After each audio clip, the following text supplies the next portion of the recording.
तो pie chart में अभी क्या बदलाव आया है उस पे बताइए। तो एक्चुअली ये एंगल कभी मैंने सोचा नहीं था। एक बहुत इंटरेस्टिंग चीज और हुई है, उससे समझ में आएगा कि पर कैपिटा जीडीपी यूपी का क्यों बढ़ रहा है। देन ने कहा था कि आउटपुट एक है प्राइस और एक इनपुट्स। नमस्कार दोस्तों, आज हमारे मित्र गौतम सिंह हमारे साथ हैं। ये उस मेरठ में पैदा हुए थे जहां गुंडागर्दी बहुत होती थी, और वो जो मेरठ आज हमारे यूपी में है उसमें पिछले 30-35 साल में क्या बदलाव हुआ है, स्पेशली लास्ट 10 साल में क्या बदलाव हुआ है, और उससे हमारी इकोनॉमी में क्या फर्क पड़ता है, उस पर चर्चा होगी। इनका अच्छी चीज क्या है इनके बारे में कि गणितज्ञ हैं, मैथमेटिक्स में बैचलर्स किया है और इकोनॉमिक्स में गोखले इंस्टीट्यूट पुणे से मास्टर्स किया है, और एक बहुत बड़ी फर्म के इकोनॉमिस्ट हैं और काफी इन डेप्थ रिसर्च करते हैं। दूसरी खासियत इनकी ये है कि कई बार मैं इनसे मजाक में कहता हूं कि कुछ लोग हैं यार जो ब्रूसली की पिक्चर देख के कराटे सीखते हैं, ये कराटे करके कराटे सीखते हैं। इसका मतलब है कि खुद गांव-गांव जाते हैं, इकोनॉमी में क्या हो रहा है समझते हैं, फिर रिसर्च लिखते हैं। इनकी रिसर्च बहुत मजेदार होती है। और चूंकि किसान के परिवार से खुद हैं, तो अभी बता रहे थे कि पिछले हफ्ते ही ये सरसों की बुआई करके आए हैं मेरठ के पास, करेक्ट? राइट। तो गौतम बहुत बढ़िया, आपसे तो एकदम गांव की भीनी भीनी मिट्टी की खुशबू भी आएगी, बहुत मजा आएगा डिस्कशन में। लेकिन सबसे पहले मैं पूछना चाहूंगा कि उत्तर प्रदेश में हमने काफी बदलाव देखा है, राइट। और उसका बदलाव मुझे याद है कि नीलकंठ की एक वीडियो में भी काफी बातें हुई थी। पहले ये बताओ कि जिस उत्तर प्रदेश और स्पेशली जिस मेरठ में आप पैदा हुए थे और आज का जो मेरठ है उसमें क्या बदलाव आया है, वहां से शुरू करते हैं। बहुत अच्छा क्वेश्चन पूछा है, थैंक यू अजय जी। सबसे बड़ा जो चेंज देखने को मिला है पिछले 7 सालों में वो है लॉ एंड ऑर्डर का। Interesting, okay. पहले क्या था, लॉ एंड ऑर्डर नाम की कोई चीज ही नहीं थी। वहां पे एक सिंपल सी चीज थी, जिसकी लाठी उसकी भैंस, ठीक है। इनफैक्ट लॉ एंड ऑर्डर और कैसे सलीके से रहना है, यहाँ पे बस के लिए लाइन में लगते हैं। बॉम्बे में आके मैंने पहले सीखा कि आपको लाइन में लगना पड़ता है बस के लिए। अच्छा। वहां पे ऐसा नहीं है, वहां पे जो ज्यादा पावरफुल होगा वो पहले बस के अंदर जाएगा। ये जब हम कॉलेज में थे तो आप बड़े होते हाई स्कूल करके आगे जाते हो, तो रोल मॉडल आपके होने चाहिए कोई अच्छा इंसान या आईपीएस ऑफिसर, आईएएस ऑफिसर। लेकिन यूपी के अंदर उस टाइम पे क्या था, जो जितना बड़ा गुंडा वहां पे है उस एरिया में, उसको रोल मॉडल मानते थे। क्या बात कर रहे हैं? राइट। उसके जाके लोग पैर छूते थे, तो देखते थे कि कितना बड़ा आदमी है ये आया। तो उसमें मेजर चेंज ये आया कि 2017 में जो गवर्नमेंट चेंज हुई, योगी जी पावर में आए और उन्होंने आते ही एक ऑपरेशन चालू किया, उसका नाम रखा ऑपरेशन क्लीन। ऑपरेशन क्लीन, सफाई, सीधा सफाई करना है, ठीक है। और वो एक मैसिव क्रैकडाउन उन्होंने क्रिमिनल्स के ऊपर किया। क्रिमिनल्स की लिस्ट बनाई, जो क्रिमिनल्स वापस सोसाइटी के अंदर जाके ठीक से रह सकते उनकी एक अलग लिस्ट थी, जो नहीं रह सकते उनकी एक अलग लिस्ट बना। अच्छा, ठीक है। इनफैक्ट उनका इतना डर हो गया कि वो आप डेटा देख सकते हो, दैनिक जागरण की भी रिपोर्ट है कि 5500 क्रिमिनल्स ने बेल के लिए रिजेक्शन की एप्लीकेशन डाली थी कि मुझे बेल नहीं चाहिए। नॉर्मली आप देखोगे अच्छा, कि जो होते हैं कि बेल के लिए आदमी अर्जी लगाता है कि मुझे बेल चाहिए। 5500 क्रिमिनल्स ने 2018 में बेल के लिए डाला था कि हमें बेल नहीं चाहिए, हमारी जितनी रहने तो मुझे बाहर नहीं आना है, मैं यहाँ पे लाइफ बेटर है। उस लेवल की जो है वहां पे सफाई हुई। उसमें ये था कि जो आदमी जिसके ऊपर ऑलरेडी बहुत सारे इनाम बुले हुए हैं, अच्छा समझ गया मैं, उसको, और वो फरार है 10 साल से 15 साल से, पुलिस इनफैक्ट उसको टच नहीं कर सकती। राइट, उसको ऊपर की सपोर्ट थी। इस टाइप के लोगों का पत्ता काट दिया गया। समझ गए, ठीक है, ठीक है। उसकी वजह से क्या हुआ, जो उसके गुर्दे हैं, जो उसके नीचे काम करने वाले रहे, उनका दिमाग सही हो गया, तो वो भी नॉर्मल हो गए उसकी वजह से।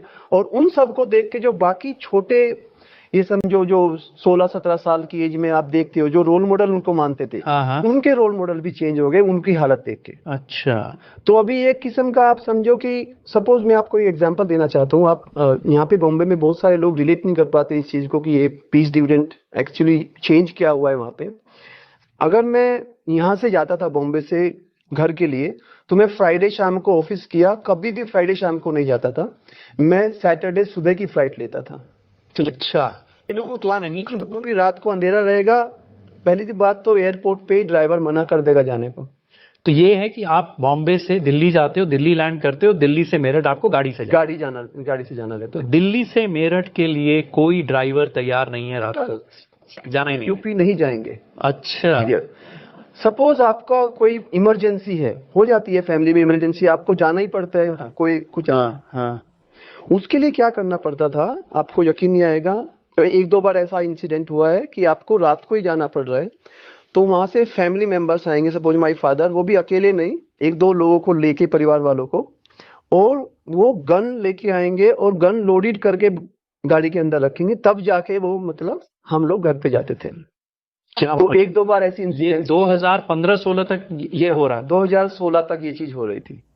और मुझे याद है एक बार हम मिले थे, आपने कहा था कि अगर आप रात को जा रहे हैं तो आपकी गलती नहीं है। नहीं सही, आपकी गलती है, चोर की, ऐसा कुछ पता हो क्या? वो बहुत वो मजेदार था ना कि एक परसेप्शन बन जाता है। सपोज यूपी में हालत ये थी कि दिन के टाइम भी आप 11 बजे से लेके दोपहर और अराउंड 3 PM तक, ये जो पीरियड है ये अनसेफ पीरियड माना जाता था। एक विलेज से दूसरे विलेज अगर आप जा रहे हो तो अकेले मत जाओ कभी भी, दिन के टाइम, दिन दहाड़े आप मत जाओ, क्योंकि आपकी या तो बाइक लूट ली जाएगी, बाइक ले लेंगे आपसे। उसमें क्या था कि अगर आप रात, वो तो फिर एक्सेप्शन, अगर आप रात को जा रहे हो अंधेरे के टाइम में, तो फिर वो बोलते कि चोर की गलती नहीं है, ये आपकी गलती है कि आप उस टाइम पे निकले। क्या बात कर रहे हैं? तो वो ये चीज हम यहाँ पे नहीं समझ सकते, लेकिन वहां पे फिर वो आपको बोलेंगे कि आप अकेले क्यों गए थे, रात के टाइम क्यों गए आप जब मालूम है कि हाँ ऐसा हो- मालूम है ऐसा होता है यहाँ पे, तो क्यों गए। तो एक एग्जांपल था, ये अराउंड 2014 की बात है। SDM आप जानते हैं राइट, जो तहसील का मालिक होता है इन अ वे, SG, जी उनके साले साहब जी। वो बाइक से जा रहे थे, नई बाइक निकाली थी, ठीक है, उसका नंबर प्लेट भी अभी तक नहीं आई थी। उस टाइम पे बिना नंबर प्लेट के गाड़ी मिल जाती थी, बाइक थी न्यू। गए एक मोड़ पे, एक विलेज के दूसरे विलेज के बीच में, मिल गए उनको, उन्होंने रोक लिया उसको, बोला गाड़ी की चाबी दो, बाइक की चाबी दो, और उसको चलता कर दिया। वो 10-15 मीटर दूर जाके उसने तुरंत अपने साले को फोन किया। मुश्किल से ये सब में कुल मिला के 5 से 10 मिनट ही लगा होगा, उसने फिर पुलिस को फोन किया। ये बात हो गई करीब 2014 की बात है, FIR है उसकी, आप FIR देख सकते हो। आज 2024 है, 10 साल हो गए हैं, आज तक SDM साहब बाइक का पता नहीं लगा पाए कहाँ है। क्या बात कर, और तुरंत कार्रवाई हुई थी क्योंकि पुलिस का मैटर था, फिर भी नहीं हुआ। तो आप ये समझिए, अगर पुलिस जो पावर में है, जो SDM है, अगर उनके रिलेटिव सेफ नहीं थे या वो, तो आम आदमी का तो कोई सुनवाई थी नहीं। तो ये है 2014 का उत्तर प्रदेश। राइट। आप पिछले हफ्ते ही अपने खेत में बुआई करके आए हैं, और आपने कहा कि अभी कुछ दिन पहले आप एक शादी में भी गए थे। आज अब आप जाते हैं, आप हवाई जहाज आप सुबह लेते हैं कि रात को लेते हैं, और अब क्या बदलाव है? अभी तो वो ऐसा लगता है कि वो मतलब वो किसी दूसरे जन्म की बात है, अभी वो चेंज हो गया है। फिर भी लोग रिलेट नहीं कर पाएंगे कि इतना चेंज कैसे आ सकता है। बताओ। इतना चेंज आ गया है। अभी मैं बता सकता हूँ कि अभी मैं रात को 11 बजे की फ्लाइट लेके भी गया हूँ। एक इमरजेंसी में मुझे जाना पड़ा था, और अभी मैं ये सोचता नहीं कि फ्राइडे नाइट को जाना है या किस टाइम जाना है, अभी वो क्वेश्चन अभी नहीं है। It's like coming to Bombay में मेरे को सोचना नहीं रहता कि किस टाइम जा रहे हो, राइट।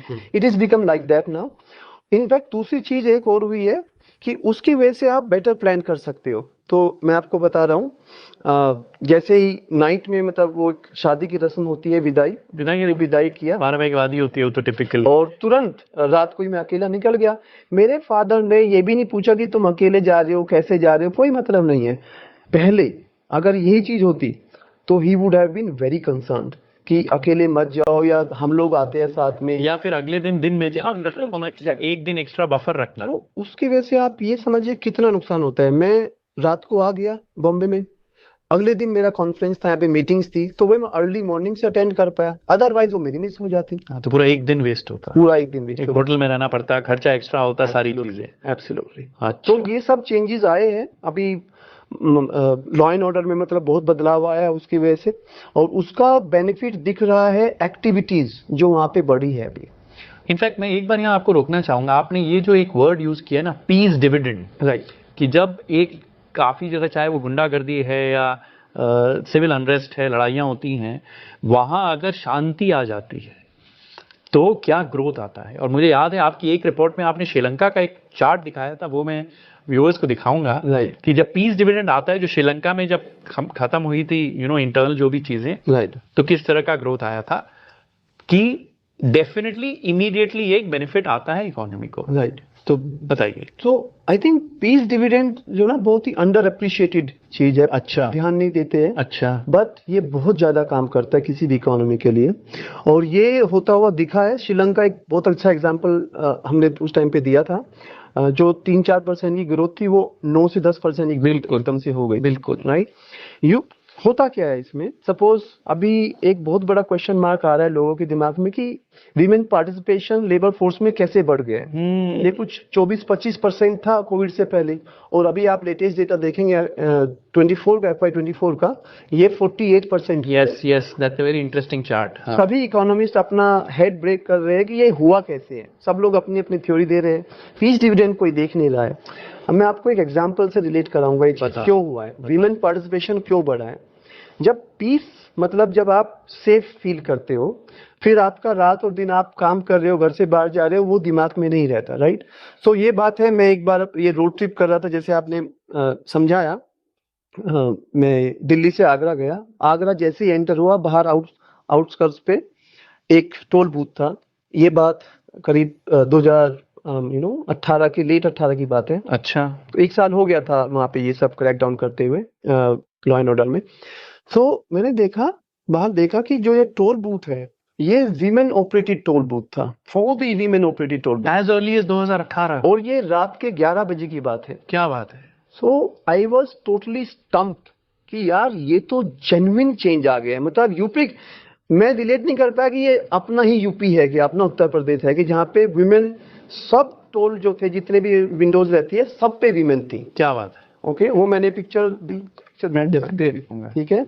उसके बारे में फिर मैंने एक रिपोर्ट भी लिखा है कि UP definitely will come out of the cycles of BIMARU tag, और वो एक्चुअली हुआ भी है। आपने देखा होगा पिछले 4-5 सालों में बहुत सारे अभी लोग यूपी की बातें करने लगे हैं, तो उससे विमेन पार्टिसिपेशन वर्कफोर्स में बढ़ जाता है। तो वो एक बहुत इंपॉर्टेंट चीज है। सपोज फैमिली की इनकम पहले 400 रुपए 500 रुपए एक दिन का आप बना रहे हो, लोअर क्लास की बात कर रहा हूँ, अभी डबल इनकम हो गई है जी। डबल इंजन लग गया फैमिली जी। तो आप 500 रुपए से 1000 रुपए कमा रहे हैं, और उससे विमेन एम्पावरमेंट भी बढ़ रहा है। तो इसकी वजह से फिर वो जो विमेन सेंट्रिक डिमांड है वो भी दिखेगी घर में। राइट। उससे बहुत सारी थीम्स निकल के आती हैं। क्या बात। तो इसकी वजह से आपका जो इकोनॉमी है वो अच्छा करता है। तो एक अगर लॉ एंड ऑर्डर प्रॉब्लम आप सॉल्व करते हैं, राइट, कि कितनी सारी बेनिफिट्स हैं। एब्सोल्युटली। अब लॉ एंड ऑर्डर से मुझे याद है आपने एक बहुत बढ़िया 2 पाई चार्ट दिखाए थे। नहीं, उसमें सिर्फ मैं आप लोगों को दिखाऊंगा, एक ही चीज हरी थी बिफोर 2016-17, राइट, वो था I think demographic dividend. Demographic, बाकी सारी चीजें लाल थी। राइट, वो 2 पाई चार्ट में अभी क्या बदलाव आया है उस पे बताइए। Right. And we can start with anything you pick. We can start, do you want to start with say infrastructure, कि इंफ्रास्ट्रक्चर में जो चेंजेस आए हैं, रोड से शुरू करते हैं फिर बिजली पे आते हैं। नहीं, सो रोड सेक्टर में अभी अगेन आप बोलेंगे चीजें एग्जैजरेट हो रही है, बट वो वहां पे थी रोड, मतलब हमारे लिए रोड थी नहीं वहां पे। रोड मतलब आप दूसरे दिल्ली जाओगे तो रोड है, यूपी के अंदर हो तो रोड नहीं है। राइट, ऐसा सिचुएशन था। इनफैक्ट मुझे याद है मेरठ से दिल्ली आने के लिए कई बार आपको 7-7 8-8 घंटे पहले निकलना पड़ता था। जो रोड की हालत इतनी खराब होती थी। एक तो आई थिंक पहले तो सिंगल लेन ही थे, सिंगल, और हर जगह गड्ढे। आपको मैं बोलूंगा कि सड़क में गड्ढे नहीं थे यूपी में, गड्ढों के अंदर सड़क। क्या बात है। ठीक है, ये एक्चुअल रियलिटी है। नहीं, मैं बता रहा हूँ, मेरे मामा जी चौरी चौरा में वो एक स्टील की बड़ी रोलिंग मिल होती थी, तो वहां रहते थे, और हम कई बार गोरखपुर से चौरी चौरा और सरदार नगर बैडमिंटन वगैरह खेलने जाते थे। बहुत पुरानी बात है। मुझे अभी भी याद है सड़कों का जो हाल था, लेकिन आज मैं देखता हूं तो आज तो पूरा एक कालीन की तरह सड़कें बन गई हैं। सो यही एग्जांपल मैं बताना चाहूंगा कि जो अभी रोड, सेम रोड, अभी यकीन नहीं होगा आपको, सेम प्लेस पे आप कुछ जहाँ पे आप 3 घंटे बजट करके चलते थे, अभी आप 35 मिनट्स में डॉट पहुंच जा रहे हो। क्या बात है।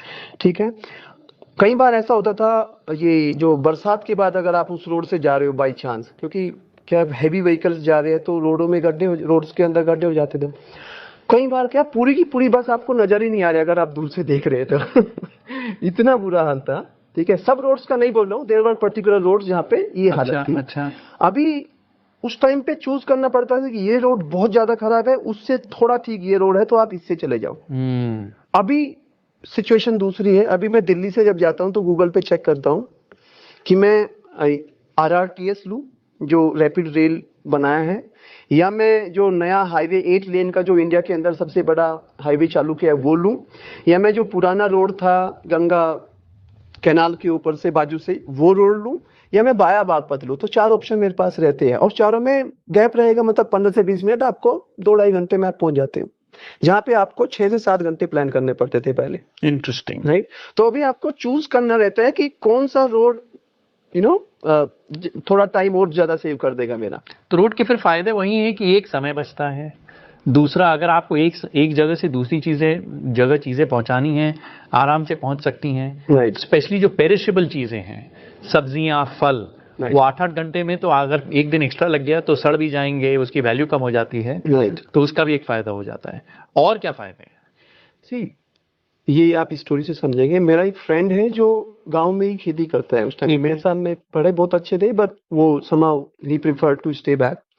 तो मैं लास्ट ईयर उनसे मिला कि वो कैसा कर रहे हो आप। माइंडेड वो बहुत थे, तो माइंड उन्होंने एग्रीकल्चर के अंदर लगाया। अच्छा। नॉर्मली ट्रेडिशनली खेती करते हैं, तो उन्होंने थोड़ा सा जो शुगर केन की खेती करते हैं तो वाइड रख के उसके बीच में उन्होंने वेजिटेबल्स लगाना शुरू किया। तो हर गन्ने की जो बीज का जो नॉर्मली तुलना नहीं में 1 फीट या 1.5 फीट रख लेते थे, उन्होंने 4 फीट का गैप दिया। अच्छा। तो उससे उनका एक तो सीड कम लगा उसमें गन्ने का, नहीं, और बीच में जगह बच गई, उसमें उन्होंने सब्जियां उगा दी। ठीक है, मैं उसमें वो भी आपको दिखाऊंगा। ठीक है। उससे क्या हुआ, अभी कई सारी चीजें हो गई। तो वो जो सीड कम लगा, एक तो उनकी क्रॉप तैयार हो गई। जब तक क्योंकि गन्ना जो है 1 साल की क्रॉप है, वो आएगा 9 महीने बाद। उससे पहले आपकी वेजिटेबल तैयार हो गई जो 3 से 4 महीने की क्रॉप है। ठीक है, अब 3-4 चीजें हुई है। एक तो रोड कनेक्टिविटी से आपकी मंडी जो पहले 2-2.5 घंटे लगते थे, अभी आप 35 मिनट्स में मंडी पहुंच सकते हो। दूसरी बात, आपको पहुंचने की जरूरत नहीं है, ई रिक्शा आ गई है। ई रिक्शा वाला आके सुबह ही 5 बजे आपको या 4:30 बजे आपको खाली खेत से ई रिक्शा में लोड करना है वो, बस। ठीक है। फिर UPI का इन्वेंट हो गया है, राइट। वो उसने कोट किया था, उसने बोला था मुझे कि गौतम आप बोल रहे हो आपका ऑफिस चालू होता है 8:30 बजे 9 बजे, राइट। यहाँ पे गांव के अंदर सूरज जो है बाद में उगता है, पहले मुझे 5,000 रुपए का पेमेंट आ जाता है सूरज UPI के थ्रू। क्या बात है, खाली ई रिक्शा में वो क्या बात है, क्या माल डालते हैं, मतलब वेजिटेबल डालेंगे और वो सीधा सूरज उगने से पहले उनके अकाउंट में 5,000 रुपए आ जाएगा। और ये डेली हो रहा है। तो उन्होंने जो मेन क्रॉप आने से पहले एक क्रॉप पूरी ऑलरेडी ले ली। तो पहले उनको गन्ना पूरा का पूरा एक साथ काटना पड़ेगा। राइट, बड़ी फसल है तो एक बड़ी ट्रक या ट्रैक्टर चाहिए। राइट, एक बार जाएगी। सब्जी क्या है कि आप हर महीने काट सकते हो। राइट, राइट, तो वेलोसिटी ऑफ मनी बेटर है, पेमेंट टाइम पे आता है, UPI से पेमेंट आ जाता है, खुद ले जाने की जरूरत नहीं है, ई रिक्शा हो गया है और ई रिक्शा वाले को भी काम मिल गया। तो इकोनॉमिक एक्टिविटी भी बढ़ गई है। पहले ये पॉसिबल नहीं था, नहीं, रोड ही नहीं। क्या बात है। तो रोड के मल्टीपल फैक्टर्स ये भी हैं जो देख के पता चलता है। जो हम यहाँ से बैठ के तो मैं कह देता हूँ कि ठीक है इंफ्रास्ट्रक्चर बन गया, राइट, बट आपने जो उदाहरण दिया बहुत इंटरेस्टिंग है। राइट। और कुछ रोड के बारे में बोलना चाहेंगे कि मैं आगे बढ़ूँ? सो अभी इसकी वजह से क्या हुआ, उसके मैं थोड़ा सा नुकसान भी बता देता हूँ रोड का। नॉर्मली हम लोग नहीं रिलेट कर पाते, बट इंपॉर्टेंट चीजें देखो जो आपको निटिगिटीज जब आप जाते हो ग्राउंड पे तब पता चलती है। यूपी में रोड का नुकसान क्या हुआ कि लोगों को आदत ही नहीं थी रोड अच्छी रोड्स की। ठीक है। तो सपोज एक छोटे रोड से आप मेन रोड पे आ रहे हो तो इजीली आ जाते हैं, क्योंकि अगर 100 मीटर भी दूर व्हीकल है इजीली उसको आप 3-4 बार रोड क्रॉस कर सकते थे, क्योंकि आराम से आ रहा है, 20-30 ऐसे आ रहा है। अभी आ रहा है वो 100 की स्पीड पे। तो क्या हुआ, जैसे ही रोड बनी, ये मैं शुरुआत की बात बता रहा हूँ आपको, जैसे ही रोड बनी वहां पे सडनली हॉस्पिटल्स में एक्सीडेंट्स वालों की आदत ही नहीं है। बाद में रिसर्च किया, बाद में समझा क्या हुआ, उनसे लोगों से भी पूछा कि ऐसा क्या कर रहे हो आप लोग, इतना एक्सीडेंट्स हो रहे हैं, क्योंकि बहुत सारे लोगों के एक्सीडेंट्स हुए और डेली हो रहे हैं। तो उसमें उन्होंने बताया कि हम लोग एस्टिमेट ही नहीं कर पा रहे। जैसे पहले तो हम 3-4 बार क्रॉस कर लेते टाइम में, अभी जब तक हम एक बार क्रॉस नहीं कर पा रहे तब तक वही गाड़ी आ जाते। तो ये एक नुकसान भी था। खैर वो शुरुआत में था, अभी लोग समझ गए हैं। उन्होंने बैरिकेड्स वगैरह लगाए, प्रॉपर एंट्री एग्जिट्स लगाए। बहुत अच्छे। तो ये इस टाइप की चीजें आप कभी इमेजिन ही नहीं कर सकते, राइट, अनटिल अनलेस आप ग्राउंड सेकेंडरी में और समझे, मतलब एसी रूम में बैठ के ये सारी चीजें समझ में नहीं आती है। तो रोड की बात हो गई, सड़कों की बात हो गई, अब बात करते हैं बिजली की। ठीक है, बिजली पहुंचाने के लिए सड़क की जरूरत है। सड़क के बिना आप ट्रांसफार्मर नहीं पहुंचा सकते, इक्विपमेंट नहीं पहुंचा सकते। तो सड़क बनने का एक दूसरा फायदा होता है कि बिजली भी पहुंच जाती है। आपके पास बहुत ही मजेदार कहानियां हैं बिजली को लेकर। तो पहले तो ये आ गई या चली गई वाली कहानी बताइए, फिर हम आएंगे वो खेतों की कहानी पे। उससे समझ में आएगा कि पर कैपिटा जीडीपी यूपी का क्यों बढ़ रहा है। Then we will come from a story, कहानी से नंबर तक पहुंचेंगे, कहानी से आपके गणित तक पहुंचेंगे। राइट। सो पावर का एक बहुत इंपॉर्टेंट रोल रहता है हर किसी की लाइफ में जी। राइट। तो ये बात वही 2014 से पहले की बात है। तो पावर का और इलेक्ट्रिसिटी का बहुत इशू था, डेफिसिट था। बिजली थी नहीं। ये मान के चलो आप 4 से 8 घंटे रूरल एरियाज में आती थी और 12 से 14 घंटे और 16 घंटे सिटीज के अंदर आती थी तब। तो 4 से 8 घंटे हाँ, लाइट बोले हैं, हम तो बत्ती बोलते। इनफैक्ट आप यकीन नहीं मानोगे, जब लाइट आती थी ना तो एकदम शोर मचता था कि लाइट आ गई है। अच्छा। आप ये समझिए वो चेंज क्या हुआ कि अभी जब लाइट जाती है तो उसका न्यूज बनता है कि अरे लाइट चली गई है आज। अच्छा। क्योंकि अभी 18 घंटे लाइट आ रही है। तो जब लाइट जाती है that is an announcement, note की लाइट आ गई है। क्योंकि लाइट आ गई उस टाइम पे तो आप अपने काम कर लो, थोड़ा टाइम के लिए रह रही है। अभी वो है पूरी रात लाइट है गांव के अंदर। आप इमेजिन नहीं कर सकते, गर्मी के टाइम पे सब लोग को छत पे बाहर ऊपर में सोना पड़ता था क्योंकि लाइट है नहीं। अभी लाइट है, आप अपने घर के अंदर आराम से सो सकते हैं। तो जो प्रॉब्लम्स होती थी वो सब भी हट गई है। अच्छा, तो बिजली का पहला इंपॉर्टेंस ये आ गया है कि बिजली जो पहले 4 घंटे रहती थी अब 18 से 20 घंटे रहती है। राइट। 2-3 घंटे अगर नहीं रहती है तब लोग कहते हैं कि अब बिजली चली गई है। राइट, एब्सोल्यूट पहला। अब दूसरी चीज बताइए कि अगर बिजली आपको सिर्फ 3 से 4 घंटे मिल रही है तब उसी 4 घंटे में आपको सारे काम करते हैं। एब्सोल्युटली। उसकी क्या दिक्कतें होती थी, वहां से शुरू करते हैं। एक तो जो नॉर्मल प्रॉब्लम्स है आदमी को कि गर्मी में आप प्रॉब्लम कर रहे हो, आप अपने खेत को पानी नहीं दे पा रहे हो प्रॉपर्ली, राइट, उससे प्रोडक्टिविटी। एजुकेशन पे बहुत नेगेटिव प्रभाव पड़ता था क्योंकि सब लोगों को रात के टाइम तो इलेक्ट्रिसिटी रहेगी नहीं, दैट इज फॉर गिवन। तो उसकी वजह से आपको लैंप में आप पढ़ाई कर रहे हो, आप जिसको कम पढ़ना है या नहीं पढ़ना है उसको बहाना मिल जाता था, लाइट नहीं है, लाइट तो है। पढ़ने वाले कम रहेंगे, राइट। अभी वो सिचुएशन या वो बहाना नहीं है। अभी लाइट इज गिवन, लाइट है और आप जो करना है वो करो। दूसरा, आप अपने खेत को टाइम से पानी दे सकते हो। पहले क्या करते थे? पहले क्या था कि आपके टाइम बटे हुए हैं, मतलब आपको कि आपको 4 घंटे का करंट मिलेगा तो आप दे लो, जो इम्पोर्टेंट है आप उसमें पानी दे लो, जो इम्पोर्टेंट फील्ड है, बाकी को रहने दो, या 15 दिन बाद दो या 1 महीने बाद दो जब आपका टाइम आएगा।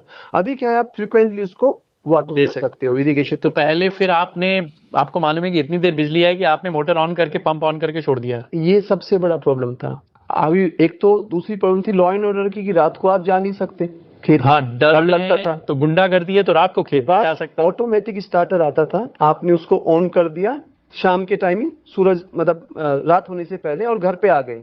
और जब लाइट आई अभी वापस देखने आप जाओगे नहीं। कई बार क्या होता है कि पूरा ओवरफ्लो हो गया पानी और दूसरे खेत में जाके भर गया।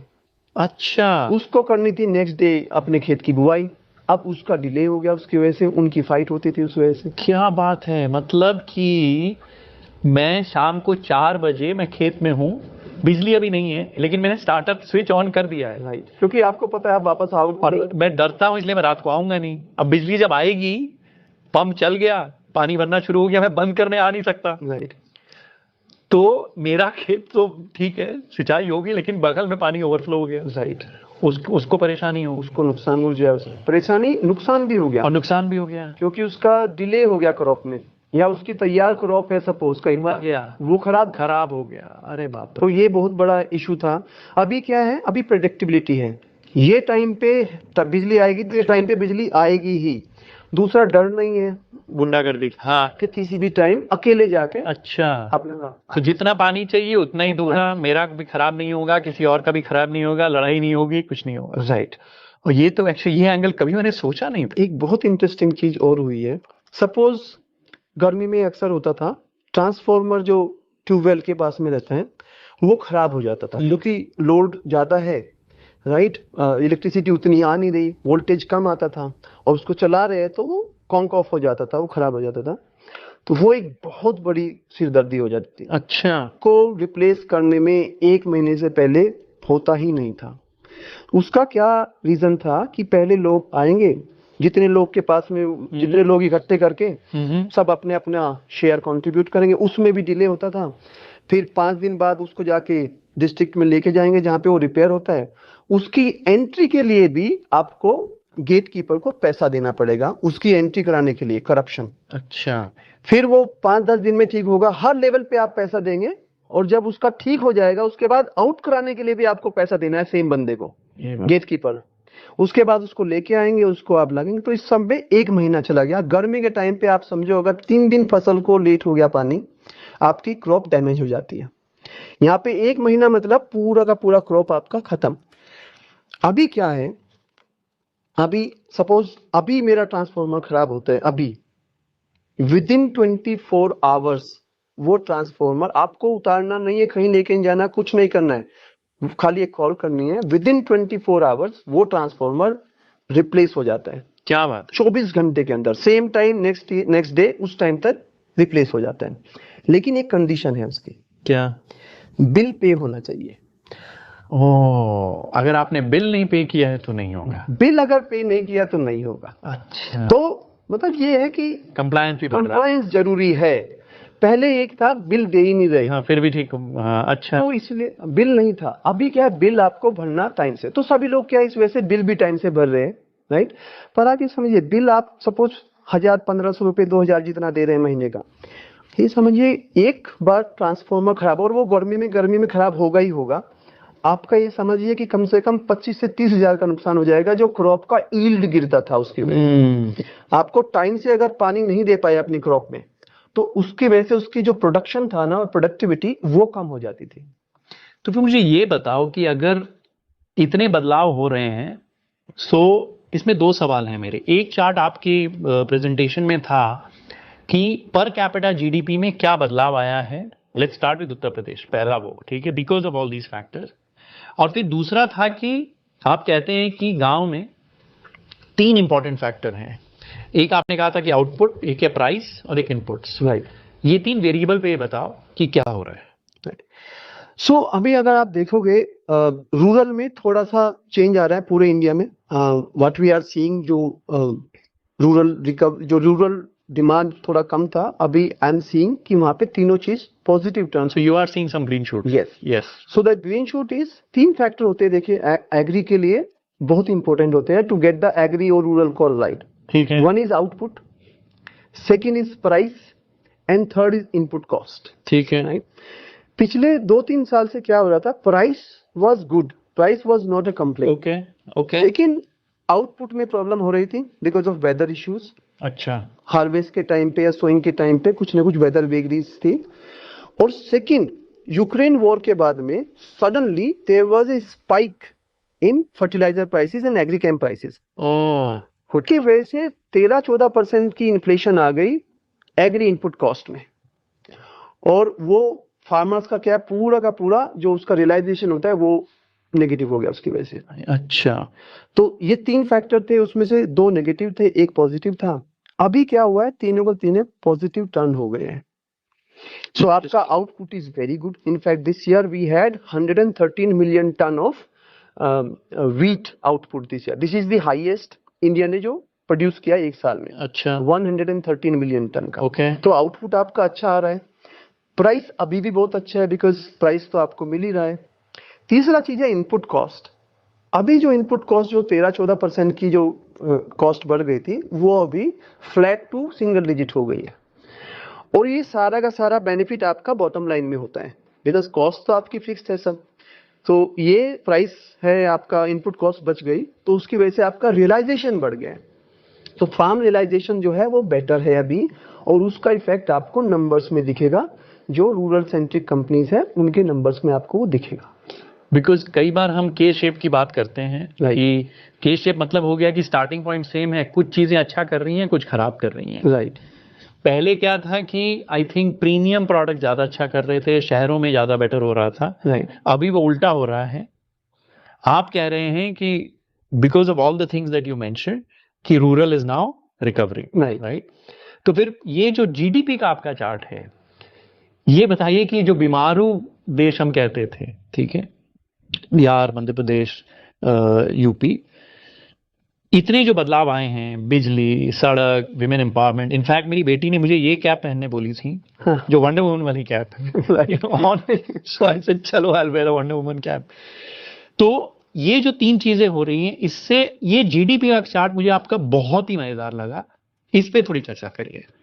देखिए, जो इंडियन इकोनॉमी को जो ड्राइवर्स रहते हैं, जो की स्टेट्स हैं, हाँ, फर्स्ट लेग जो आई वो 2003 से लेके 2013-14 तक, वो थी, जो मेन ड्राइवर्स थे स्टेट्स, वो थे आपके कर्नाटका, तमिलनाडु, महाराष्ट्र, गुजरात। ठीक है। ये चार स्टेट्स जो है आपके, और erstwhile in Andhra and Telangana also. ये जो पांच स्टेट्स थे, लीडिंग स्टेट्स थे इकोनॉमी को ड्राइव कर रहे थे, साउथ और वेस्ट। South and waste. और पूरा का पूरा साइकिल जो आपका जो पिछला आपने देखा इन स्टेट से आया। जी। लेकिन अभी चेंज क्या हो रहा है, अभी ये थोड़े स्टेबल हो गए हैं, ग्रो कर रहे हैं, स्टेबल हैं। अभी जिस लेवल पे ग्रो कर रहे हैं लेकिन स्टेबल है, नॉन लिनियरिटी अभी नहीं है। जिस लेवल पे ये स्टेट्स 2010 में थे पर कैपिटा वाइज, अभी यूपी उस स्टेज पे आ गया है अच्छा, in terms of per capita. Okay. तो जब यूपी का अभी यहाँ से जो ग्रोथ आपकी जो आ रही है, वो ग्रोथ आपकी नॉर्थ से आएगी। नेक्स्ट लेग ऑफ ग्रोथ जो कंट्री को लेके जाएगा आगे, वो यूपी। और एक छोटा स्टेट है जो बहुत लोग नहीं बात करते, उड़ीसा। आप कितने भी पैरामीटर्स पे चेक करो, इनफैक्ट मैं एक स्टडी करता हूँ जो सभी स्टेट्स को एक रैंकिंग देते हैं बेस्ड ऑन वेरियस पैरामीटर्स, तो उसमें उड़ीसा मेरे टॉप 3 स्टेट्स में आता है। क्या बात है, इतना अच्छा वहां पे कर रहा है। तो आपका जो नेक्स्ट लेग ऑफ ग्रोथ जो आ रहा है, वो यूपी, उड़ीसा, राजस्थान, एमपी, इन स्टेट से आ रहा है। बंगाल कहीं भी नहीं है जहां मैं बंगाल है एकदम पीछे में। मैं समझ रहा हूँ। हाँ, मतलब सबसे पीछे में ठीक है। बंगाल है। तो ये जो आपके जो इकोनॉमी को नेक्स्ट लेवल पे लेके जाएंगे, ये स्टेट है इस साइकिल में। So we have to know कि जो हमारे बिजनेसेस है, जो कंपनीज है, जो कॉर्पोरेट्स है, वो कहाँ पे फोकस्ड है। अगर वो नॉर्थ फोकस्ड है तो आपको लगेगा कि वहां पे ग्रोथ उनकी अच्छी आएगी। और कोई बिजनेस अभी भी साउथ सेंट्रिक है, वो लैग हो गई है उनकी, अभी वहां पे स्टेबल ही रहेगा। इस चीज को देखते हुए, प्लस जो पीस डिविडेंड मैंने आपको बताया था, राइट, इंफ्रास्ट्रक्चर जो मैंने रोड का बताया, इलेक्ट्रिसिटी का बताया, वाटर अवेलेबिलिटी है, लैंड अभी भी चीप है इन स्टेट्स के कंपैरिजन में, राइट। तो इसकी वजह से आप यकीन नहीं मानेंगे, जो सपोज एक तमिलनाडु का प्रमोटर है, तमिलनाडु का कॉर्पोरेट, जो ऑफिस में वहां पे तमिल ही बोली जाती है, नाइन, वो जाके लखनऊ के अंदर, कानपुर के अंदर जाके मैन्युफैक्चरिंग प्लांट्स लगा रहे हैं। इनफैक्ट मैं आपको एक किस्सा सुनाता हूँ कि एक साउथ की, तमिलनाडु की शुगर केन की कंपनी है, और उससे एक सवाल भी आपसे करूंगा। उन्होंने अपनी एनुअल रिपोर्ट में कहा है कि हमारा बिजनेस स्ट्रक्चरल रिस्क में है, सर्वाइवल रिस्क में है। क्यों? शुगर केन के लिए, गन्ने के लिए आपको लेबर चाहिए, राइट। लेबर आता था यूपी और बिहार से, राइट। अब वो लेबर वहां जाना बंद हो गया है। तो वो अब सर्वाइवल रिस्क है, बिकॉज लोकल लेबर है नहीं। यस। अब ये बताओ गौतम कि एक तरफ हम कहते हैं कि लेबर बहुत है इंडिया में, राइट। दूसरी तरफ ये कंपनी कह रही है कि यार लेबर का शॉर्टेज। राइट। ये डाइकोटोमी क्यों है? लेबर है या लेबर नहीं है? राइट, बहुत अच्छा क्वेश्चन है। और बहुत लोगों के दिमाग में ये रहता भी है कि एक्चुअल में प्रॉब्लम क्या है। बिकॉज एक साइड पे आप इंडस्ट्रीज से बात करेंगे, वो बोलेंगे लेबर का भारी शॉर्टेज है, राइट, लेबर है ही नहीं, और वो जेन्युइन भी है, एक्चुअल में प्रॉब्लम है। बट अगर मैं गांव में जाता हूँ या लोगों से मिलता हूँ, वहां पे मुझे खाली लोग मिल रहे हैं, मोबाइल स्वैप कर रहे हैं, खाली देख रहे हैं, टाइम पास कर रहे हैं, तो वो खाली बैठे हुए हैं। वो बोलते हैं कि हमारे पास जॉब नहीं है, जॉब दिला दो कहीं से। अच्छा। ठीक है, तो ये डिस्कनेक्ट है क्या, ये डाइकोटोमी है क्या? तो रियल प्रॉब्लम क्या हो गई है, और बहुत इंटरेस्टिंग चीज है, कुछ चीजें अच्छी होती है, उसका एक साइड इफेक्ट होता है। तो ये एक साइड इफेक्ट हुआ है, जो कुछ पॉलिसी जो लीकेज होता था, उसका एक साइड इफेक्ट ये हुआ है कि लेबर शॉर्टेज बढ़ गई है। हुआ ये कि गवर्नमेंट की जो पॉलिसी रहती है, आपको 3-4 चीजें मेन रहती है लाइफ में, नॉर्मल आदमी में। रोटी, पहले कपड़ा बोलते थे, बट रोटी, हेल्थ और मकान, मेरे हिसाब से ये 3 चीज बहुत जरूरी है। चलो, रोटी, कपड़ा, हेल्थ और मकान। हाँ ठीक है। इनमें से 3 चीज गवर्नमेंट ने प्रोवाइड कर दी है। ठीक है।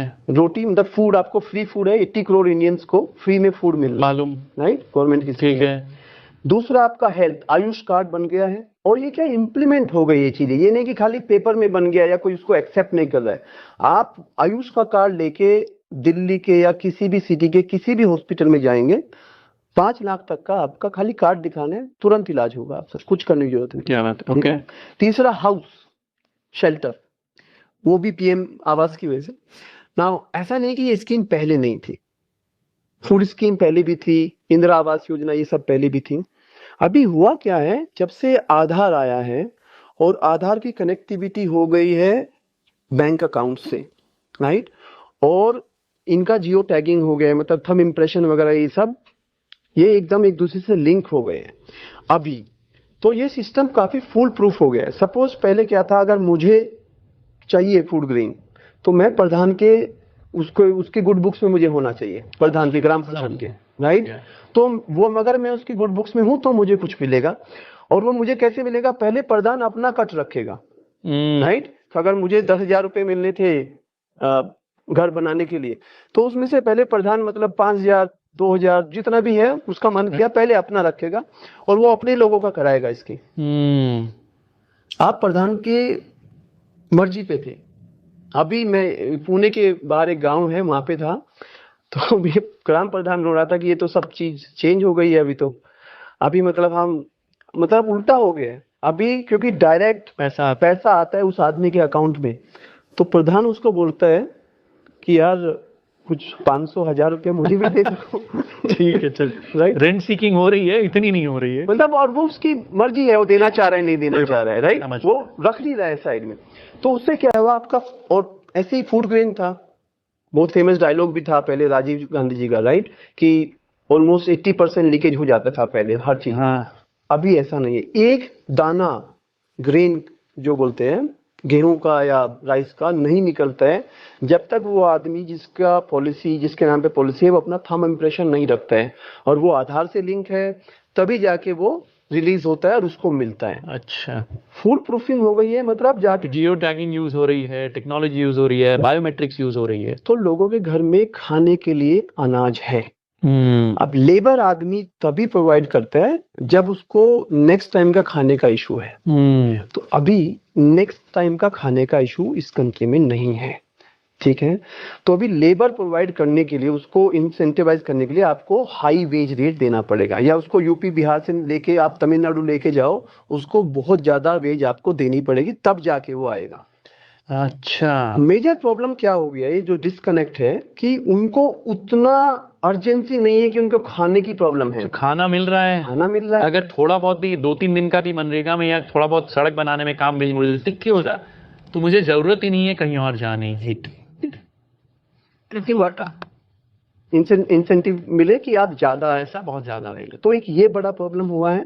और इसी वजह से जो लेबर क्लास है, they don't want to do labour work, कोई नहीं करना चाहता। उनको क्या चाहिए, या उनके जो बच्चे हैं, जो नेक्स्ट जनरेशन आ रही है, थोड़ा बहुत पढ़ लिख गया, तो उनकी वजह से क्या हो रहा है कि वो चाहते हैं कि हमको ऑफिस का वर्क मिले। बिल्कुल। तो इंडस्ट्रियलिस्ट का मैं आपको एग्जांपल देना चाहूंगा। वो बता रहे थे कि अगर मुझे यहाँ पे एक ऑफिस बॉय की जरूरत है और मैं आज ऐड डालूं, 1 घंटे में मेरे पास 500 सीवी आ जाएंगे।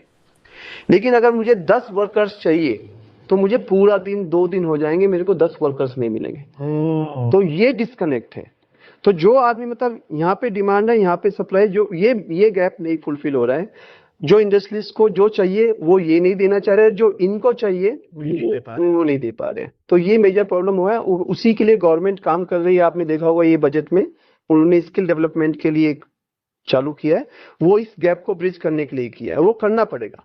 सो जो एंटरप्रेन्योर्स, जो बिजनेसमैन, जो ये देख सकते हैं, दूरदर्शी है, राइट, वो क्या कर रहे हैं, वो अपना प्रोडक्शन प्लांट सीधा उठा के साउथ जाते या वेस्ट से, बिल्कुल सीधा उठा के नहीं वहां पे रखते हैं। इनफैक्ट मुझे याद है, आप एक वीडियो में आपसे शेयर करूंगा, नासा की 2 तस्वीरें थी, 2012 इंडिया बिजली सड़क, नाइट स्काई, राइट, और 2016 और 2022। उसमें आप क्लियरली देख सकते हैं यूपी बिहार में एज इफ दिवाली आ गई है। राइट, सो उसमें मेरा यही आर्ग्यूमेंट था कि अगर सारा का सारा लेबर फोर्स कहाँ जा रहा था पहले, जो आपने कहा ना, या तो साउथ जा रहा है या वेस्ट जा रहा है, राइट लेबर बीच में है, नौकरियां इधर हैं। राइट अब क्या हो गया है कि अगर आपको लेबर जहां है वहीं पर आपने सड़क पहुंचा दी, फैक्ट्रियां पहुंचा दी, तो उसको बॉम्बे और चेन्नई जाके काम करने की जरूरत नहीं है। अब आपको वहां जाना पड़ेगा जहां लेबर है। वहां जाने के लिए सरकार को एक ही काम करना है, बिजली देना है, पानी देना है, राइट सड़क देनी है और लॉ एंड ऑर्डर देना है, चारों चीजें। राइट राइट वो आज यूपी प्रोवाइड कर रहा है। Absolutely very interesting. अच्छा गौतम, ये जो के शेप रिकवरी की हम बात कर रहे हैं, आपकी थोड़ी अलग सोच है इसमें। आप इनफैक्ट कह रहे हैं कि प्रीमियम में अब दिक्कत आएगी राइट और मास प्रोडक्ट या रूरल में दिक्कत नहीं आएगी। ये थोड़ा अलग सोच है आपकी, इस पे थोड़ा बताइए। राइट सो ये अभी पूरा परसेप्शन ये बना हुआ है कि के शेप रिकवरी है, premium and is doing well और मास एंड पे प्रॉब्लम है, राइट, और ये पूरा कंसेंसस बन गया है। लेकिन हम अपने एंड पे क्या देखते हैं, थोड़ा सा एक स्टेप पीछे लेके समझते हैं कि क्या क्या फैक्टर्स है, क्या रीजंस है उसके के शेप बनने के, और अभी वो फैक्टर्स चेंज हो रहे हैं कि नहीं। ठीक है। तो अभी अर्ली साइंस मिल रहा है कि वो फैक्टर्स जो है रिवर्स चेंज हो रहे हैं, उल्टे हो रहे हैं। सो फॉर एग्जांपल के शेप में जो रूरल और मास एंड जो अच्छा नहीं कर रहा था, वो फैक्टर्स अभी बता रहे हैं कि ये अभी अच्छा करने वाला है आगे आने वाले टाइम में, और जो अपर एंड था, जो प्रीमियम सेगमेंट था, वो रिवर्स हो जाएगा। अच्छा। और उसका रीजन ये है, एक तो एग्री, मैंने बताया आउटपुट, इनपुट कॉस्ट और प्राइस, ये तीनों फेवरेबल हो गए एग्री के लिए। दूसरा नॉन एग्री, वो बहुत इंपॉर्टेंट होता है रूरल के लिए या मास एंड के लिए। नॉन एग्री में क्या है, गवर्नमेंट स्पेंड। अभी आपने देखा होगा बहुत सारे स्टेट्स जो है ये लाड़की बहना स्कीम और ये सब वेलफेयर स्कीम्स लेके आ गए हैं, तो पैसा डिस्ट्रीब्यूट हो रहा है, वो पैसा lower end of the pyramid के पॉकेट्स में जा रहा है, राइट। तो उससे एग्री आपका टिक हो गया पॉजिटिव। नॉन एग्री में आपको इनकम मिल रही है। रियल वेज मैंने ऑलरेडी बताया, रूरल वेज पॉजिटिव हो गया, real rural wage. In fact let me just interject here, आपका बहुत इंटरेस्टिंग एक चार्ट था रियल वेज को लेके, कि कोविड के बाद प्रीमियम जो शहरों में लोग रह रहे हैं उन्हें कोई दिक्कत नहीं आई थी, राइट लेकिन गांव में इन्फ्लेशन इतना ज्यादा था और वेज नहीं बढ़ रहा, तो रियल वेज एक्चुअली वहीं रह गए थे जो 3-4 साल पहले थे। वो जो बदलाव आ रहा है। एब्सोल्युटली। सो ये मैं अपनी रिपोर्ट में ये दिखाया था कि जो के शेप हुआ उसका मेन रीजन क्या था। मेन रीजन ये था कि उनकी जो इनकम बढ़ी वो 5-6% से बढ़ी, लेकिन इन्फ्लेशन 15-16% से बढ़ी, तो उनका रियल इनकम जो है वो नेगेटिव हो गया था। तो इन्फ्लेशन शॉक उनको लगा। दूसरा ईएमआई का प्रेशर। अभी ये लोग क्या है, इनका काम है नहीं, कोविड की वजह से काम नहीं है तो पैसा नहीं है, सिंपल, राइट। और फिर हॉस्पिटलाइजेशन हुआ कोविड में, उसमें उनका पैसा निकल गया जो थोड़ा बहुत जमा पूंजी थी, अब वो बिल्कुल खाली, काम नहीं है, पैसा नहीं है। और इसी टाइम पे फिनटेक कंपनीज आ गई, माइक्रो फाइनेंस कंपनीज, बैंक्स, ये सब PSU banks and all, they started chasing them. इनको खाली टाइम था, ये बोले पैसा ले लो, इन्होंने पैसा ले लिया। एक से लिया, दो से लिया, तीन से लिया, ऐसे करते करते 5-6 से पैसा मिल गया। अब टाइम आया पैसा देने का, बिकॉज ले तो लिया, खर्च भी हो गया वो, क्योंकि उनको जरूरत थी, वहां पे वैक्यूम था। अब जब तक ये पैसा दोबारा मिल रहा था इनको नए लेंडर से, माइक्रो फाइनेंस से, तब तक ठीक चल रहा था सब कुछ, क्योंकि नए से लिया, पुराने वाले का दे दिया। अब लास्ट ईयर आपने देखा होगा आरबीआई टाइटन द स्क्रूज, वो नया पैसा मिलना बंद हो गया। तो अभी आपने देखा होगा सब माइक्रो फाइनेंस कंपनीज कलेक्शन पे फोकस कर रही है। इनफैक्ट ऐसी स्टोरी अभी आ रही है कि एक कलेक्शन एजेंट था, वो बता रहा था कि मैं गया उसके घर पे सुबह अर्ली मॉर्निंग कलेक्शन के लिए, मेरे से पहले वहां पे 20 बाइक्स ऑलरेडी खड़ी हुई थी, जो कलेक्शन एजेंट्स वहां पे आए हुए थे। 20 बाइक वहां पे, ये आंध्रा की स्टोरी है। तो इतना बुरा हाल है, कुछ विलेज में उनको एंट्री बंद कर दिया है कि आप अलाउड ही नहीं करेंगे वहां पे उनका आना। तो अभी क्या हुआ, ये सब की वजह से उनका ईएमआई का प्रेशर बढ़ गया, ठीक है। ये सब हुआ के शेप का कारण। अभी फैक्टर्स जो है मुझे लग रहा है वो चेंज हो जाएंगे, बिकॉज उनका इनकम, रियल इनकम पॉजिटिव हो गया है। प्लस एग्री मैंने ऑलरेडी बताया, वो agri income is positive, non agri is positive. जो के अपर के था, जो प्रीमियम सेगमेंट था, उसमें फैक्टर्स अगेन रिवर्स हो गए। उसमें क्या था, जो अपर के, अपर मिडिल क्लास या हाई एंड, उनका बेनिफिट क्या था कि उनकी जॉब चालू थी, वर्क फ्रॉम होम की वजह से उनकी सैलरी आ रही थी। इनफैक्ट जॉब मार्केट डेज हो one of the best cycles, IT sector hiring आपने देखा होगा, entrepreneurs were actually chasing them, you know, कि याद आज है मुझे। मेरे पास आ जाओ। उनको 100% बोनस मिल रहे थे ज्वाइन करने के लिए। तो खाली टाइम था उनके पास, भी घर से काम कर रहे थे, पैसा आ रहा था, कॉस्ट भी बच गई ट्रैवल की। तो उसकी वजह से आपने देखा होगा प्रीमियम प्रोडक्ट्स में एक जबरदस्त डिमांड आई। अब हम क्या देख रहे हैं, जो वेज ग्रोथ है वो 2 से 3% की है आईटी सेक्टर में। हायरिंग पिछले 6 क्वार्टर से आईटी सेक्टर की हायरिंग नेगेटिव है, वहां पे रिट्रेसमेंट चालू हो गया है। ठीक है, जीसीसीज जो काफी हायरिंग कर रहे थे वहां पे भी थोड़ा स्लो डाउन आ गया है। तो आपका जो जॉब आपको मिल रही थी वो उतनी ज्यादा नहीं मिल रही है, वेज हाइक आपकी या सैलरी हाइक जो हो रही थी वो कम हो रही है। प्लस जो वेल्थ इफेक्ट था, आपका इक्विटी मार्केट वाज बूमिंग, तो वहां से पैसा बन रहा है। फिर प्रॉपर्टी प्राइसेस वो बढ़ गए, दो गुने हो गए, 1.5 गुना हो गए, वहां से आपको वेल्थ इफेक्ट आया। और ये सब की वजह से गोल्ड प्राइसेस भी ऊपर था। अभी ये जो फैक्टर्स रिवर्सल होना शुरू हुआ है, इसकी वजह से मुझे लग रहा है जो अर्बन कंजम्पशन जिसको बोलते हैं, जो प्रीमियम एंड जो बोलते हैं, वो टेपर डाउन करेगा, और आपका जो मास एंड है that will start doing well. So that is the main thing which we are actually telling in the latest report. Wonderful. Gautam, एक चीज बताइए, आप इतना देश भ्रमण क्यों करते हैं? इतना कुछ डेटा तो आपको आपके कंप्यूटर में, इंटरनेट पे, आरबीआई से सबसे मिल ही जाता है। ये इतना भ्रमण करना, कभी ये गांव जाना, कभी यूपी जाना, कभी उड़ीसा जाना, कभी पुणे जाना, क्यों? देखिए अजय जी, आपने भी सुना होगा इकोनॉमिस्ट के पीछे एक टैग लग जाता है, आर्म चेयर इकोनॉमिस्ट। हाँ, कुर्सी में बैठ के आराम करो और वहीं से एनालाइज लेकिन ये डेटा आ रहा है, एक हाँ। रूम में बैठे हो, आप एनालाइज कर रहे हो हम्म और अपने कंक्लूजन्स दे रहे हो। प्रॉब्लम क्या है कि एक डेटा कलेक्शन का बहुत बड़ा इशू है अपने कंट्री में, डेटा। दूसरा, जब तक वो डेटा आता है आपके पास में 1-2 महीने डिले लेट के बाद, तो फिर आप एनालाइज करते हो और अपने कंक्लूजन देते हो, स्टोरी ऑलरेडी ओवर हो चुकी होती है, मार्केट पहले ही रीड कर लेती है उस चीज को। सो ये मैं early on in my career बहुत पहले रियलाइज किया कि आपके दिमाग में जब भी डाउट्स आए, I like to hit the road, जाओ, अच्छा, भ्रमण करो, वहां से आंसर निकल के आते हैं। आप जितने भी मेरी रिपोर्ट्स देखेंगे सपोज, और एवरी ईयर, हर साल ये गिवन है कि मैं कम से कम 2 हफ्ता, 3 हफ्ता, 4 हफ्ता ग्राउंड पे, हिंटरलैंड में, रूरल एरियाज में, सिटीज में, इनफैक्ट कई बार जब अर्बन सेंटर में प्रॉब्लम आई तो मैं धारावी में भी जाके रिसर्च करता हूँ। वहां पे जाके समझते हैं कि कैसे इकोनॉमिक्स चल रही है, तब जाके आपको पूरा अंडरस्टैंडिंग हो जाता है कि एक्चुअल में प्रॉब्लम कहाँ पे है।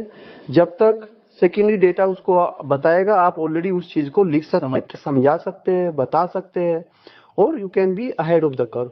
सो इसीलिए आपकी जो ear on the ground report है बहुत बढ़िया आती है। मैं हमेशा पढ़ता हूँ जब भी इनकी रिपोर्ट आती है। मेरे साथ किस्सा हुआ था स्कूल में, इसकी चर्चा मैंने एक वीडियो में नीलकंठ के साथ भी करी थी। तो हमारे देश में कुछ पंक्तियां मैंने लिखी थी, वीडियो खत्म करने से पहले आपको सुनाता हूँ, आप शायद बोर होंगे तो बता देना। Please, I would love to have. Kavita का नाम है एक छोटा सा गांव। किस्सा हुआ था ये, छोटे से एक गांव में एक बड़ा अफसर आया, वहां पूरे ताव में नेक इरादों से वो भरा था, कभी नहीं वो डरा था। गांव में बहुत ही कम था पानी, अफसर ने तालाब बनाने की ठानी। फाइल बनाई और अर्जी डाली, चाहिए मजदूर, सीमेंट और कुदाली। राइट। सरकार ने बहुत सा पैसा भेजा, चलने लगा इस अफसर का भेजा। तालाब बनाने की नहीं थी मर्जी, नक्शे की फाइल बनाई फर्जी। पैसा खा गया मार के दांव, पानी के बिना रह गया गांव। फिर हुई अफसर की तरक्की, तबादला हुआ गांव से, एक नया अफसर आया फिर वहां ताव से। नेक इरादों से वो भी भरा था, कभी नहीं वो डरा था। गांव में थी पानी की कमी, दफ्तर में थी धूल जमी। खोला उसने फाइलों का बक्सा, देखा अंदर तालाब का नक्शा। क्या बात है। समझा हुआ छल से काम, पुराने अफसर को नहीं करूं बदनाम। चलने लगा इसका भी भेजा, कहा तालाब से फैला है जा। निर्णय भले ना हो पसंद, तालाब को करना तुरंत बंद। फाइल बनाई और अर्जी डाली, चाहिए मजदूर, सीमेंट और कुदाली। राइट। सरकार ने फिर से पैसा भेजा, चलने लगा अफसर का भेजा। तालाब भरने की फाइल बनाई फर्जी, लिखा बीमार थे किसान और दर्जी। पैसा खा के मार गया दांव, पानी के बिना फिर रह गया गांव। फिर हुई अफसर की तरक्की, तबादला हुआ गांव से, एक नया अफसर आया, फिर वहां और वापस से उसने गाँव में तालाब बनाया। ये था वो पुराना देश। ये अपना ही पुराना इंडिया। जियो टैगिंग, टेक्नोलॉजी, सड़क, बिजली, इन सारी चीजों से इस तरह का करप्शन तो खत्म हो गया है। बहुत सारी चीजें चेंजेस हो रहे हैं, और ये स्मार्टफोन आने से लोग का जो जो गैप था ना, इंफॉर्मेशन गैप, वो भी अब ब्रिज हो रहा है। सब लोग अवेयर हो रहे हैं कि किस दिन मुझे मंडी में माल लेके जाना है, किस दिन नहीं लेके जाना है, कौन सी मंडी में लेके जाना है, ये सब चीजें। या करप्शन के वजह से अधिकारी भी थोड़ा सा डर के रहते हैं अभी कि वो कहीं रिकॉर्डिंग ना हो जाए या कोई देख ना ले। Gautam ji, thank you very very much, बहुत बहुत धन्यवाद। जिस तरह की कहानियां आप समझते हैं, क्योंकि एक गांव की आपकी काफी क्लोज हैं आप गांव से अभी भी, और आप जा जा के अंदर में पूरा देश घूम के बहुत कुछ सीखते हैं, सिखाते हैं। तो आज का डिस्कशन वाकई मुझे बहुत ही अच्छा लगा। Thank you so much. Thank you, it's my pleasure.